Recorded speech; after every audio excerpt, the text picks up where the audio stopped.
الحمد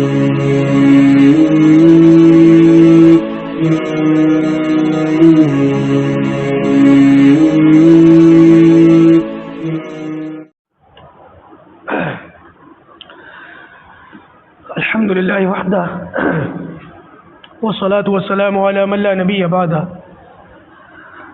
اما بعد اعوذ باللہ من الشیطان الرجیم بسم اللہ الرحمن الرحیم واتبعوا ما تتلو الشیاطین علی ملک سلیمان وما کفر سلیمان ولكن الشیاطین کفروا يعلمون الناس السحر وما انزل على الملكين ببابل هاروت وماروت صدق اللہ العظیم۔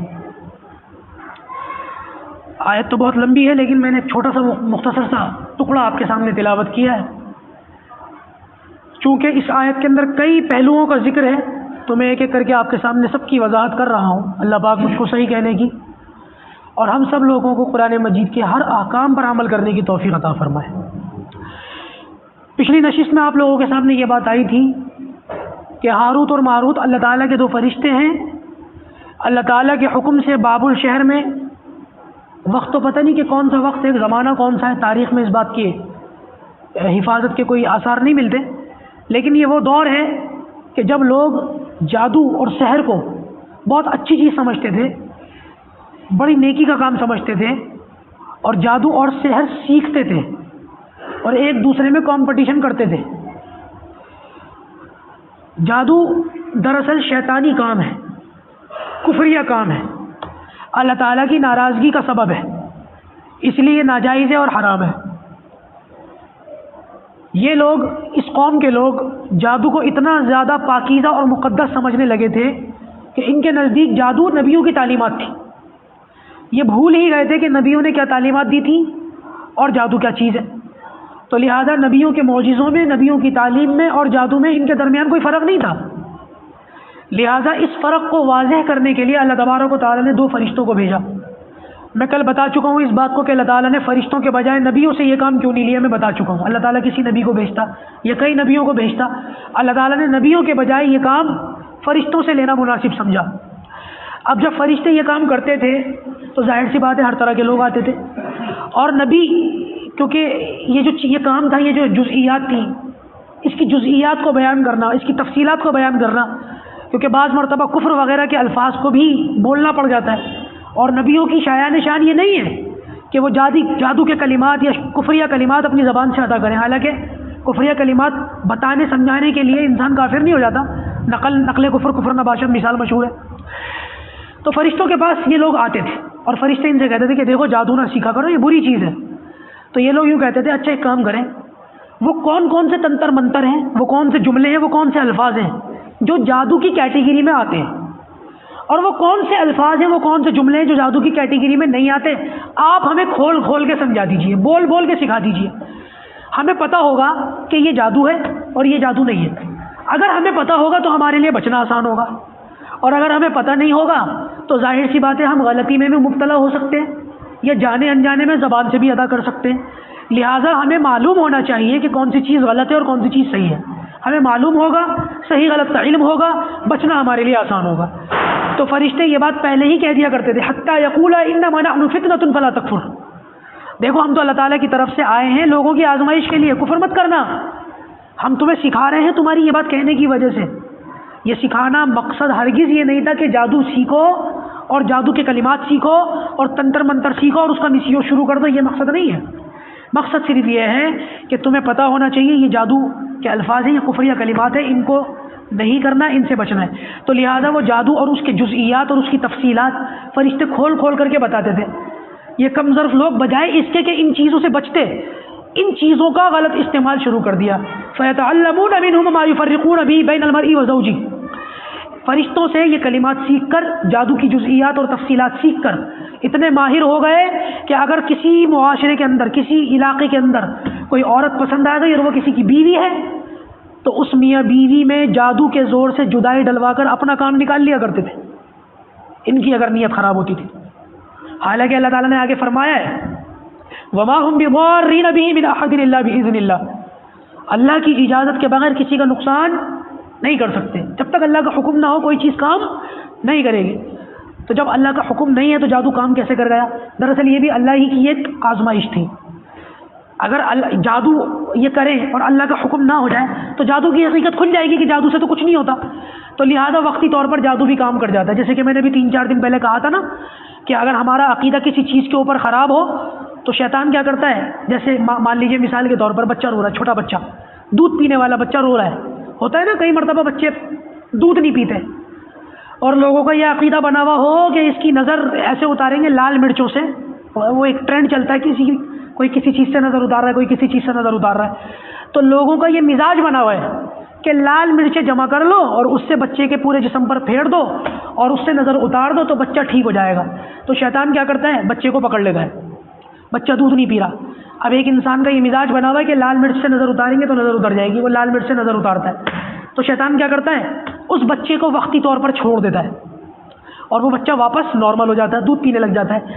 اس کا عقیدہ جو یہ بنا ہوا تھا کہ لال مرچ سے نظر اتارو تو بچہ ٹھیک ہو جاتا ہے اور بچہ شیطان کے چھوڑنے کی وجہ سے ٹھیک بھی ہو جاتا ہے، اس کا عقیدہ اور مضبوط ہو گیا کہ ہاں لال مرچ تو واقعی اٹ ورکس کہتے ہیں نا، یہ تو کام کرتا ہے، یہ تو واقعی کام کرتا ہے. تو لہٰذا اب اس کے سامنے قرآن کی آیتیں پڑھ لو، احادیث پڑھ لو، اس نے جو اپنی آنکھوں سے دیکھ کر تجربہ کیا ہے اس تجربے کو وہ جھٹلائے گا نہیں.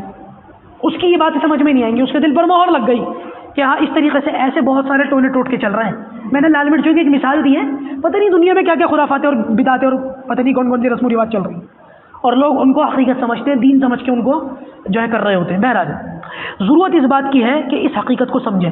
فرشتوں نے یہ بات کو واضح کر دیا کہ دیکھو ہم جو چیزیں تمہیں سکھا رہے ہیں، تمہیں بتا رہے ہیں، اس لیے سکھا رہے ہیں تاکہ تم ان چیزوں سے بچو. ان لوگوں نے بجائے اس کے کہ ان سے بچتے اور ان چیزوں میں اپنے آپ کو مبتلا کر دیا اور کافر ہو گئے.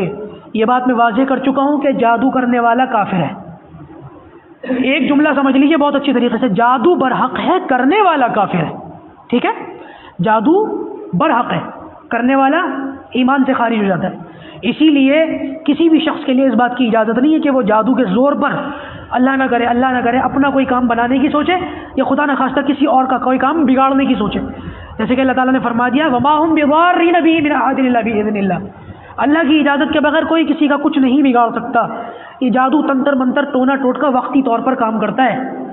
صرف شیطان آپ کے عقائد کو خراب کرنے کے لیے وقتی طور پر اپنے چیلو چپاٹوں کو کام پر لگا دیتا ہے. حقیقت اس کی کچھ بھی نہیں ہے، کوئی حقیقت نہیں ہے. بیماری دینے والا بھی اللہ ہی ہے اور اس بیماری سے شفا دینے والا بھی اللہ ہی. حضرت ابراہیم علیہ السلام کی بڑی مشہور دعا ہے، قرآن کے الفاظ ہیں وَإِذَا مَرِضْتُ فَهُوَ يَشْفِينِ. جب میں بیمار ہو جاتا ہوں تو وہی مجھے شفا دیتا ہے.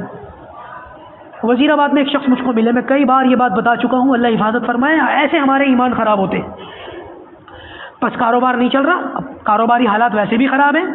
کہہ رہا ہے نہیں چل رہا تھا میرا کاروبار، پتہ نہیں کس کے پاس چلے گئے، کسی بنگی چمار کے پاس چلے گئے. مسلمان ہو کر کے، ایمان والے ہو کر کے، نماز نہیں پڑھی، صلاۃ الحاجت پڑھنے کی توفیق نہیں اس کو، پتہ نہیں کس کے پاس چلے گئے. اور اس نے پتہ نہیں پہلے تو کون کون سے کاموں پہ لگوایا کہ یہ مٹی جو ہے وہ دریا میں ڈال کے آؤ اور یہ ہڈی جو ہے قبرستان میں دبوا کے آؤ. پہلے تو ایسے ایسے کام کروائے. اور اس بندے نے مجھ سے خود کہا کہ پھر جو ہے وہ اس نے مجھ سے خنزیر کٹوایا. یہ کام وہ کر چکا ہے کہ مفتی صاحب میری پریشانی ختم نہیں ہوئی. میں نے کہا پھر میرے پاس کیا لینے آئے ہو؟ وزیر آباد کی بات، مسلمان میرے پاس کیا لینے آئے ہو تم؟ اب اپنا ایمان تم نے خراب کر لیا، دنیا تو تمہاری اچھی ہوئی نہیں، آخرت کا بھی بڑا غرق کر کے بیٹھ گئے. کبھی کسی عالم کے پاس بیٹھتے، کوئی اللہ تعالیٰ سے لا لگاتے، کوئی تہجد میں اٹھ کے دعا مانگتے، گڑ گڑاتے. اب میں یجیب المضطر اذا دعا، اللہ تعالیٰ کہتا ہے بے قرار ہو کے مانگو گے میں ضرور دوں گا. وہ تو تم سے ہوا نہیں، خنزیر کاٹ لیا تم نے. یہ حالت ہے. لوگ بچنے کی ضرورت ہے. اس لیے میں کہتا ہوں کہ بعض کام الٹے سیدھے تعویذ فروش ایسا کام کہ لگتا کچھ بھی نہیں، ملتا بہت کچھ. جاتا کچھ بھی نہیں کام کرنے والے کا، اس کو ملتا بہت کچھ. اور ایسی باتیں کرتے ہیں یہ لوگ، اللہ کو بھول جاتے ہیں، اس کے رسول کو بھول جاتے ہیں. گھر کا ہی کوئی ہے، گھر والے نے کچھ کروایا ہے. کوئی عورت آتی ہے، وہ پوچھتی ہے میں بڑی پریشان ہوں، کہتا ہے تیرے اوپر تو کسی نے کروا رکھا ہے، گھر والے ہی کوئی ہے. اب وہ گھوم جاتی ہے، گھر میں کون ہے؟ اس کی ساس ہے، اس کی نند ہے. وہ سوچتی ہے انہوں نے کچھ کروایا ہے. وہ رشتے اور بگڑ جاتے ہیں. ایسے خانہ خرابی لوگ 2 پیسے کے خاطر، 2 ٹکوں کے خاطر معاشرے کو بگاڑتے ہیں، لوگوں کے دین سے کھیلتے ہیں، لوگوں کے ایمان سے کھیلتے ہیں. ان باتوں سے، ان بازاری لوگوں سے بچنے کی ضرورت ہے. تو لہٰذا عرض یہ کر رہا تھا کہ یہ جادو وغیرہ جو ہے اس کی کوئی حقیقت نہیں ہے. ہاں یہ کام کیسے کرتا ہے، جادو ہے کیا، اس کی تھوڑی سی، کیونکہ یہ ایک پہلو رہ گیا ہے اس ایک پہلو کو انشاءاللہ آپ کے سامنے اگلی نشست کے اندر عرض کروں گا. اور اس سے ہم کیسے بچیں؟ جس قوم کے پاس قرآن مجید ہو، اللہ کے رسول صلی اللہ علیہ وسلم کا لایا ہوا پاکیزہ مقدس مبارک دین ہو، وہ ان بیکال کی اول فول چیزوں کے اندر پڑے، مناسب نہیں لگتا. اس لیے ہمیں یہ چاہیے کہ بنیادی دینی تعلیمات کو سیکھیں. دیکھیں آپ لوگوں کے پاس دین سیکھنے کے بہت سارے راستے ہیں، آپ اختیار تو کریں. مدارس کھلے ہوئے، مکاتب کھلے ہوئے، اللہ کا رستہ کھلا ہوا ہے. آپ 3 دن کے اندر چلے میں بھی جا سکتے ہیں، 3 دن کے اندر وقت لگا سکتے ہیں، سالانہ چلہ لگا سکتے ہیں، گھروں کی تعلیم جو ہے شروع کر سکتے ہیں، اور بہت سارے دین کے کام ہیں. خانقاہوں وغیرہ کے ذریعے سے بھی آپ علماء کی خدمت میں بیٹھ کر، ان کی مجالس میں بیٹھ کر اپنی اصلاح کر سکتے ہیں. لیکن کوشش تو کیجیے، آپ شروعات تو کیجیے. ایسا تو نہیں ہو سکتا کہ انہی باتوں کے اندر خواہ کی. اب یہ ہمارے ظہیر بھائی بیٹھے ہیں، وہ بیٹھے ہوئے پیچھے، یہ کچھ ٹائم پہلے مجھے بتا رہے تھے کہ وہ اس طریقے کا لوگ دماغ خراب کرتے ہیں. اور آج کل تو یہ چیزیں انٹرنیٹ کے اوپر بھی بہت آ گئی. وہ ایک شخص نے ویڈیو بنا کر کے ڈال دی کہ ایک بہت بڑا مرغا ہے اور وہ قیامت آسمان تک اس کا قد ہے، پتہ نہیں کیا کیا بکواس تھی اس کے اندر، نہ سر نہ پیر ان باتوں کا. اور ملین میں لوگ اس کو ویوز دے رہے ہیں، ملین میں. کتنے لوگوں کے اس کے ایمان خراب ہو رہے ہوں گے ایسی ویڈیو. اور ایسی ایک ویڈیو نہیں، لاکھوں کروڑوں ویڈیوز لوگ دیکھ رہے ہیں. آپ لوگ علماء کے پاس جانے کے بجائے علامہ گوگل کی اسکرین پر ٹچ کر کے اپنے مسائل کو حل کرنا زیادہ آسان سمجھتے ہیں. آپ لوگ سوچتے ہیں کہ یہاں میں سب کچھ مل جائے گا. یہی وجہ ہے کہ علماء کرام نے انٹرنیٹ اور سوشل میڈیا کے اوپر بھی اب وقت کی ضرورت کو دیکھتے ہوئے کام شروع کر دیا کہ ہماری جو قوم ہے، ہمارے جو نوجوان ہیں، ہماری جو جنریشن ہے، وہ اس کے ذریعے سے گمراہ نہ ہو. لیکن پھر بھی میں عرض یہ کروں گا کہ آپ اپنے مقامی علماء کا جو ہے تھوڑا بہت وقت لیا کریں، 5-7 منٹ بیٹھا کریں ان کے پاس، اور خالص ان کے حجروں میں جا کر، ان کی تنہائی کے، ان کے گوشوں میں جا کر کے بیٹھ کر ان سے کچھ باتیں سیکھا کریں. ان سے کہا کریں، اگر کوئی نصیحت کر دیں. آپ لوگ کبھی یہ نہیں کہتے نصیحت کر دیں، آپ لوگ کہتے ہیں دم درود پڑھ دیں، کچھ ہمارے لیے دم کر دیں، یا ہمارے لیے کوئی خاص دعا. کوئی نصیحت کہتا ہی نہیں کہ ہمیں نصیحت کر دیں. نصیحت بھی کہا کرو کہ ہمارے لیے کوئی نصیحت کر دیں. انشاءاللہ بزرگوں کی نصیحتوں میں زندگی بھر کی کامیابیاں چھپی ہوئی ہوتی ہیں. انشاءاللہ اس سے آگے کی بات جو ہے وہ کل عرض کی جائے گی. پروردگار عمل کی توفیق عطا فرمائے. الحمدللہ رب العالمین الرحمن الرحیم.